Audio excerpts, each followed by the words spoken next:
Good morning. So the question today is, who is the real Jesus? Now, here's the thing. When people start learning about Jesus, right, they're reading the Bible, and they're thinking, this doesn't make any sense. This doesn't make any sense. This must be a corrupted version. This doesn't make any sense, right?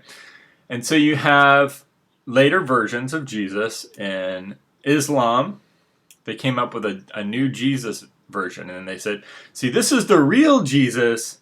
He was a prophet. He was a messenger like Isaiah, and he's a prophet, and that's the real Jesus. He's the real one. The Christians have a fake one. They corrupted it, and that's not a real Jesus. Our Muslim Jesus, he's real because he's exactly like all of our other prophets, and he's Islamic, and it fits with Islamic teaching, and Jesus is just exactly like what an Islamic teacher would be. So that's the real Jesus. But is that the original Jesus? Is that really the real original first Jesus? It's not. Now the Mormons, they came up with another version of Jesus, and he came to America and he did all these things, right? So what I'm saying is, when I first started getting interested in like religion and Christianity and stuff, and I read the Christian story, I said, what a strange story. This can't be right. This doesn't make any sense. This Jesus character. I don't believe it. Now you get some people that think that whatever it says in the Bible, that's exactly true. And this is a real person, Jesus. He was a real person, and he did all these things. He did these miracles, and this is actual history, and it really happened. And it's a historical, reality. But who's the real Jesus? What is the real Jesus? So I've been debating Muslims, which is fine. I'm enjoying it. But Muslims keep bringing up to Christians that their Muslim Jesus is the true Jesus, and that the Jesus in the Bible is corrupted by the Romans and the Christians and all these other people, and that's not the real one. The real one is the Muslim one, because his life as is depicted in the Quran is exactly like an Islamic life. And so he would therefore be the perfect Jesus. Now he may be a better Jesus, but he's not the real Jesus. The Muslim Jesus may be make more sense and be more Muslim. And it could be exactly like what Jesus should be, what you think he should be, but it's not the real Jesus. The Muslim Jesus is a fake, false Jesus that never existed. The true Jesus that is in the Bible is the original one. And that's because it's a son deity. Now people are going to hear that. If Muslims hear that, they'll think I mean son like father and son, which is what it says in the Bible. And I mean sun in the sky. You know, the sun that rises up and goes across the sky, that's called the sun. I don't know what it's called in your language. I don't know what it's called in Arabic or some other foreign language or in African language. In English, we call it the sun, and the sun goes across the sky, and it's what gives off the light. And Jesus is the light of the world. So what I'm saying is, the original Jesus depicted with Mary is the same as the Isis and Horus. In other words, that is the real Jesus. The real Jesus really is a pagan sun god. The real Jesus, the messenger Muslim Jesus, never existed. The only Jesus that was written into the Bible was a pagan sun deity. By sun, I mean the sun that goes across the sky. That's why the book is written that way, because it's a book about a pagan deity. That's why it was rejected by the Jews. Okay? Now,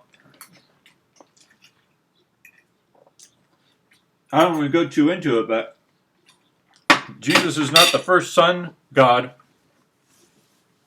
of the Bible. And the Muslims think, oh, the Bible was corrupted and it's not pure like the Quran. You got to understand something.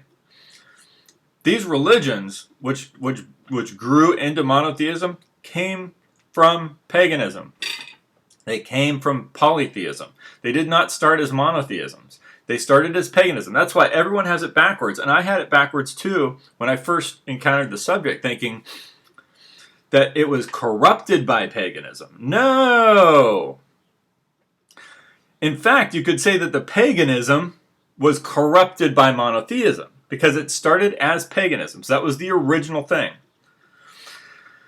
It was originally, all those religions were paganism, and they became monotheistic.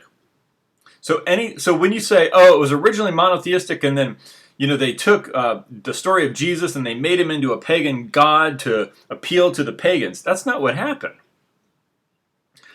Jesus is a pagan god who was made into a monotheistic god.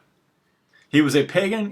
Jesus is the god, is just like Horus, the sun god of Horus, the sun in the sky. Okay, and so the same story type was made into the Jesus. It's a Jewish version of the story of the sun. Now, in the Bible, there's other books that have the sun as the god. It's not always the sun. Sometimes it's the wind, like in Genesis, and in the Red Sea crossing, it's Enlil, the wind god, Ruach, a wind from God. But in, for instance, in the story of Joshua and the 12 tribes of Israel, of course there's 12 tribes because there's 12 months of the year and there's 12 signs of the zodiac and there's 12 tribes. The zodiac was key to this whole Bible story. The Bible is astrotheology. Astrotheology, that means taking the stars and the constellations and making stories about them in a religion. That's how it came through. That's what the Egyptian religion is. That's what the Sumerian and the Akkadian religion is. And that's what the Bible is. But it's different because it's a monotheistic version. So it encompasses astrotheology, but it has a creator god, same as in Egypt with Amen and was the creator god of the pantheon. I'm getting ahead of myself. What I'm trying to tell you is you falsely assume that Jesus was a messenger and that his story was corrupted by the Romans and the Christians and they turned him into a pagan god. It's the exact opposite is true. There was no Muslim messenger Jesus. Jesus was a pagan deity that was made into a messenger of Israel. He was a pagan deity who was turned into a messenger for the lost sheep of the Israelites. That's the story in the Gospels. It's a sun. It's based on the now. Why is Jesus based on the sun? Why is it based on the sun?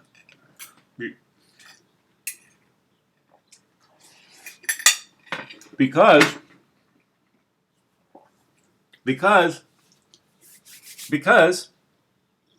the sun is like the light. It's like the wisdom, like the truth is like the sun. So it's called a metaphor or an allegory. It's symbolic. So it's a symbolic story. So Jesus, it symbolizes truth. He symbolizes light. And light in this universe is the sun that goes across the sky. That's the light of the world. So Jesus is the light of the world. But see, now it translates from the physical light to an allegory of wisdom or truth and wisdom. And so then they say, well, this is the God of Israel, is wisdom and light and the truth. And it's a God of truth and a God of light and wisdom. But there was no Muslim Jesus preaching around, there was no messenger Jesus. It's an allegory based on the sun in the sky, just like in Egypt that goes across the sky, and Isis and Mary and Horus and Jesus. In other words, I'm going to say this one more time. People don't get this. They don't understand what I'm saying. People wrongly assume that the Bible was corrupted by pagans and idolaters. No, it's the exact opposite. All the stories in the Bible were originally pagan, and they were turned into monotheism. They were turned into... That's why... there's too much to say. There's too much to say. It goes back to Samson is a good example. Samson, Shamash's son. Shamash is the sun. Semis is the sun. Semites are the sun people. So Shem is the sun, and Shem-ish is the sun man. So that's the Semites, or the sun people, and Shamash is a sun god. And what am I going with this? Jesus. Here's what I'm trying to say. There is the Muslim Jesus never existed. The only original true Jesus is a symbol in a story of a sun god. And it's just the sun. And it also symbolizes truth, because the sun is the source of physical light. Physical light, allegorically, is wisdom and truth and wisdom. So Jesus is a symbol for truth and wisdom through an astrotheological allegory of the sun and the life of the sun. Because the sun in the northern hemisphere goes through a life cycle. It's born on the winter solstice, and then it it really dies, at the end of summer right there. Now Tammuz dies in summer. Actually, this is a different religion, but there's some similarities of Tammuz in Egypt. I'm sorry, Tammuz and Jesus, although they're not the same, and they're really not the same, but there's some similarities.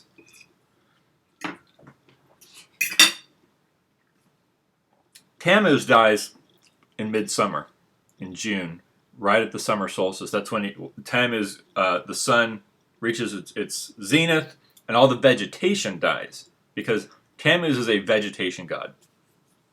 Of course, Jesus is resurrected in spring.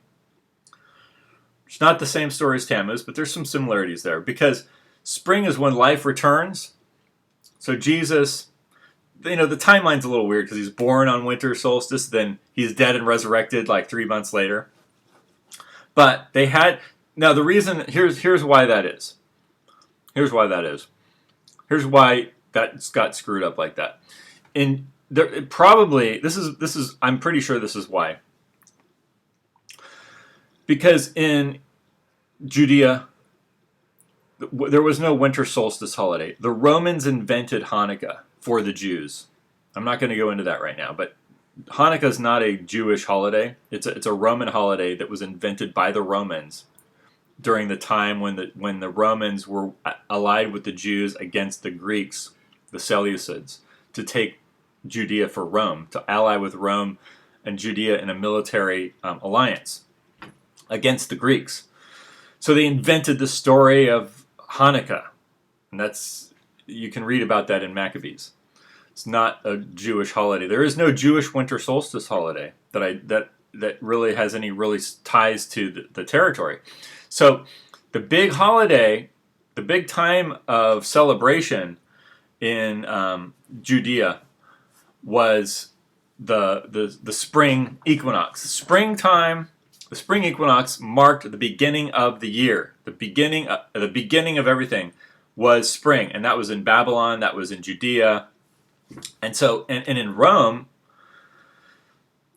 they started the year in spring. But there was another group that made. Okay, here's the thing: they had Saturnalia, right, in Rome, Saturnalia. But when they became tied to this religion of the Mithraic religion, Mithra was said to be born on the winter solstice, and so that trend continued in Rome, kind of underground. But when Christianity came about, this became a new kind of part of Christianity that did not originally exist. That's why you have holiday. That's why the holidays don't match up as far as like the life cycle of a human being. He is born, and then 3 months later we celebrate him being killed and resurrected. That doesn't make sense. The reason is because originally the resurrection holiday was the big deal. That was the big holiday in Canaan, Judea, Israel, was the spring equinox. That marked the beginning of the year, the new life. So everything circled around or centered around springtime as the beginning of the year. And so there wasn't the birth of Christ was not like the important thing. It was the resurrection that was like the big deal in original Christianity before it became European. When it became European, in Rome they already were part of this Mithraic, which was a kind of like a cult of warriors. Mithras was the god of the oath. He was the god of the oath and a covenant between men in battle, right? That's why Freemasons make oaths. That's why you swear an oath to your military order, because that comes from the Mithraic order, which was Alexander going into Persia, and then when they got into Persia, they adopted this Mithraic oath religion, which all the Seleucids started calling themselves Mithridates. Okay, anyway, this ended up in Rome, and this was celebrated at the winter solstice by this small group of people. Underground. Wasn't really it wasn't like the religion of the masses. It was a religion of a military order. And of course, in springtime in the Middle East, first of all, it's always based on where Orion is. Orion is the key constellation. So, for instance, with Babylon and stuff, if you notice, the beginning of the year, what was it? Okay. Oh, shoot. What was I going to say? Okay, anyway, what I'm trying to say is something about Orion. Oh, okay. The story of Gilgamesh and stuff, and that Gilgamesh is Orion. Enkidu is Orion's dog. What is it called? Canis Major. Anyway, I'm getting off on a tangent here. So, yes. So I remember. So springtime, the constellation of that period was Taurus, right? So this was like a thing, and that's why Taurus and the bull, right? Taurus the bull, and Orion fighting the bull. Well, that was moved to what's Orion and the bull doing at winter, and that's why the Mithraic order. See, okay, let me try and explain this again. I'm not explaining it well, but springtime in the old calendar was the beginning of the year, and the constellation was Taurus, and of course, right next to Taurus is Orion, and so you would have these stories about Gilgamesh fighting the monsters, which are the constellations of the zodiac.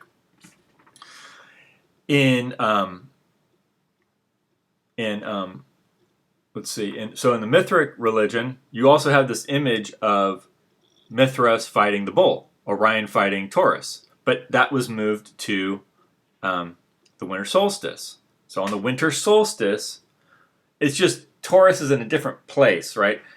And so in springtime, if you look due south, Taurus is just south, just west of the southern pole. Okay, in the winter, Orion is rising up out of the east right after sunset on the winter solstice. Okay, right after sunset on the winter solstice, Orion appears in the east. Right as the sun goes down, Orion appears in the east. Okay, so that was continued, as this imagery of Orion and the bull was continued in the Mithraic cult, but it was moved to the winter solstice.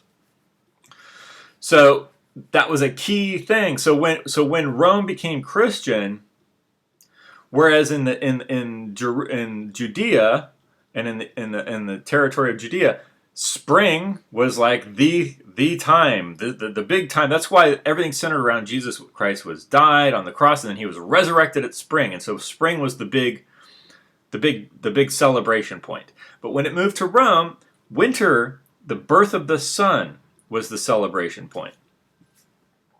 And so this was the most important point. And so what they did is they changed the story from Orion fighting the bull on winter, right, at the cosmic bull and the creation of the universe, and with Mithras on winter, and they took the same constellation, which is Orion, and they called it the Three Kings. The three kings appear in the east, right? And they follow Jesus. They're traveling across the sky to find Jesus, who was just born on the winter solstice. And they see his star, and they follow him across the sky. And this goes on for 12 days, of course. The point is, they wrote the winter solstice part became more important, whereas originally it was a spring celebration. So the Christianity started out as a spring pagan, spring deity, who was then the importance of the winter solstice became key, and so this other part of it was written into the book about the birth of Christ and three kings, right, traveling across to find Jesus. Well, that's Orion. That's the belt of Orion. So this is all stuff that's happening in the sky, is what I'm saying. So the Muslims go, Jesus was he was really a Muslim messenger. No, he wasn't. He was a sun. He was a pagan sun god of the Christians.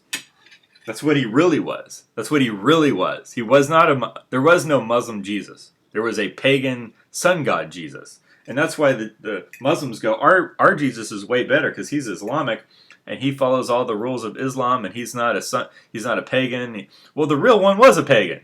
So you've got the wrong guy. Because the real one was a pagan sun god that's born on Christmas, on the winter solstice. That's the real original Jesus. And he's resurrected at spring. That's the real original Jesus. There was no Muslim messenger Jesus. The real Jesus is a pagan deity. That's the real original first, Jesus. That's the real one. The fake one is the one that you made up that fits into your religion.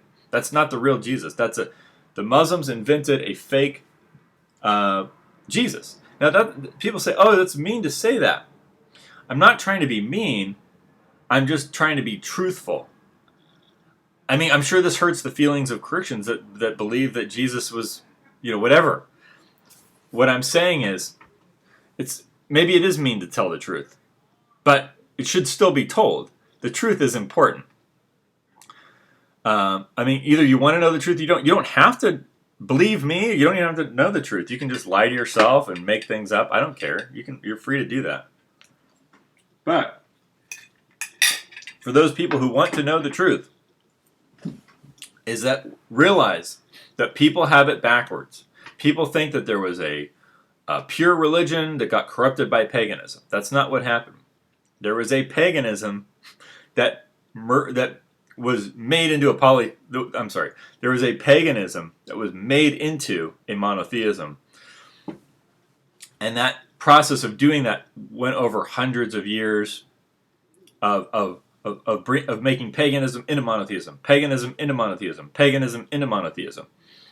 And so when you look and you try to look and say, where's, the Muslims go on about Adam, and they have this whole story that's much more rational and much more sensible and much more logical about how Adam came into being. But it's not true. Because Adam was, the way it was written in Genesis, that's the original Jewish version. And before that, it was Egyptian. It was the Egyptian god Atum, which was an Egyptian god. Because the Jews turned the Egyptian gods into men in their stories. Just like the story of Mordecai and Esther. That's Marduk and Ishtar. And they were made into Jews. And you're told that they have Jewish lineage. And if you go on an encyclopedia and you type in Esther, they'll tell you how she was a princess of Persia, and this is Ishtar. This is a celestial solar planet. It's Venus, and they'll go, well, I'm talking about the encyclopedia. Says that Esther was a Jewish princess, and no one's been able to prove her genealogy, but she was a Jewish prince. Well, no, she wasn't. That's Ishtar, dummy.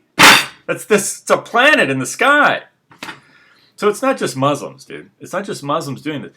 Everyone is doing this. Everyone is turning stories about stars and planets and saying that these are real people and they really existed.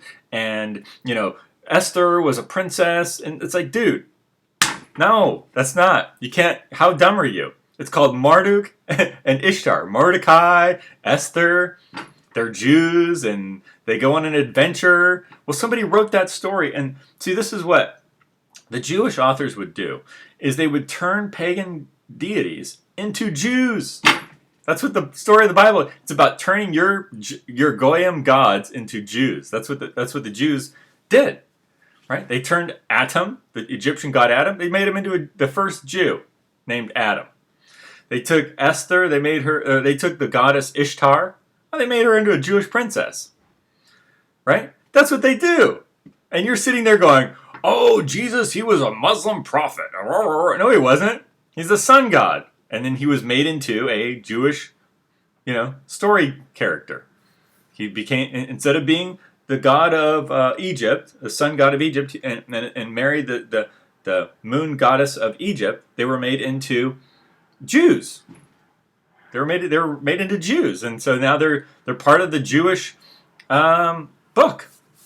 Some Jews rejected it, and some Jews went with it.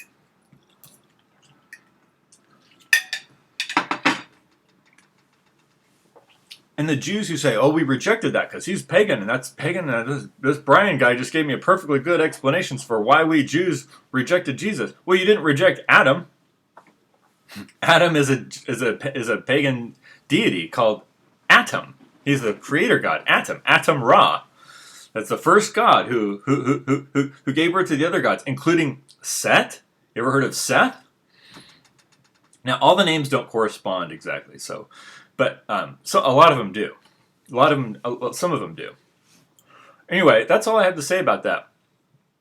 Is that you have to understand, there is no pure religion that was corrupted by the authors of the Bible. And you might not want to use the word corrupted, altered. Paganism was altered and made into monotheism. Monotheism was not corrupted and made, or altered and made into paganism. Understand this. Monotheism was not altered and made into paganism. Paganism was altered and made into monotheism. That's what all those stories are in Genesis, in the Gospels.